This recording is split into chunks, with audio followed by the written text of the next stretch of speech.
There's been a changing of the guard as NATO installs its new Supreme Allied Commander, U.S. Army General Curtis Scaparrotti, who was former head of U.S. European Command. He succeeds Air Force General Philip Breedlove.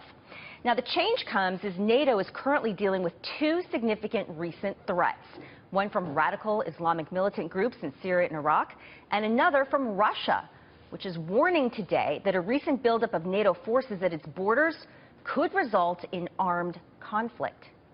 Admiral James Stavridis is former NATO Supreme Allied Commander, and he joins us now with how NATO should be dealing with these two major sources of global conflict. But Admiral, former President Bill Clinton, speaking in San Diego today while campaigning for his wife Hillary, of course, and he had this to say about comments from an unnamed former NATO commander who now runs an institute at Tufts.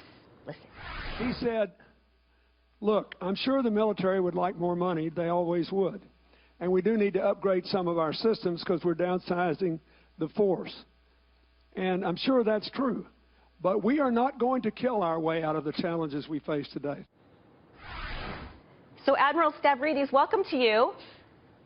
Former Bill Clinton talking about you, a conversation the two of you had. Is he perhaps trying to suck you into this campaign, Admiral? Any comments? Certainly, I'm not going to jump into politics. I'm a registered independent, a centrist, and as a former senior military person, I think good to steer clear of individual endorsements.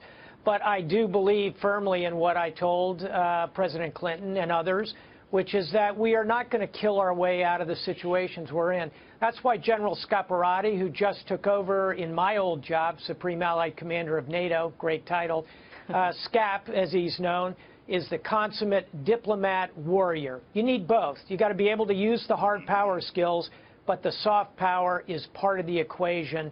I think that's why NATO needs to continue what it's doing and be engaged. So General Scaparrotti certainly has his challenges set for him. Let's begin our discussion by what's going on in Russia. How serious are these recent warnings from Russia about the buildup of NATO troops on its borders and what Russia's response may be? You know, they're saber-rattling with nuclear threats. They are, and this has become part of Vladimir Putin's day-to-day storyline. Please remember that Russia is a nuclear power. Lori, I think we should all take a deep breath on that one. Russia's not about to use nuclear weapons, neither are we. I think what we could see is more of these kind of incidents that we've seen over the last week, where Russian jets fly and do barrel rolls over the top of our military aircraft, where Russian jets fly 30 feet over our American destroyers. Important to note that our forces are in international waters when these things are occurring. So we'll see threatening behavior on the part of Russia. We'll hear a lot of bluster that comes out of Moscow and out of the Kremlin. But in realistic terms, the Russians do not have a strong hand of cards to play against the NATO alliance. We need to reassure our allies in Eastern Europe because they look at what happened in Ukraine and they want to make sure that NATO will be there if that day comes, so, and Admiral, we will be.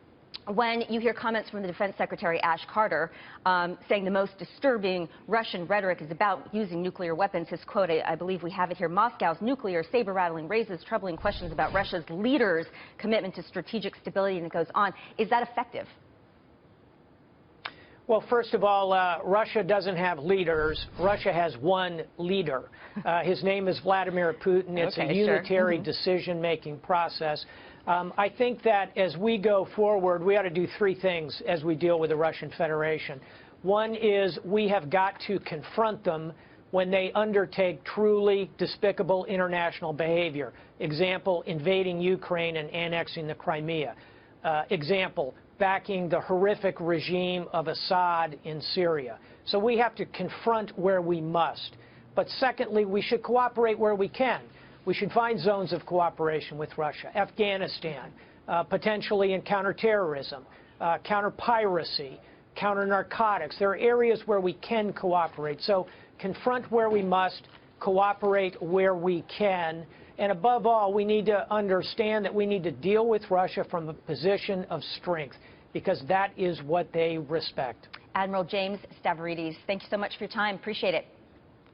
Appreciate you talking Thanks, to Lori. me Great to see you. after you chat with former President Clinton. I mean, my goodness. Quite a dance card you have.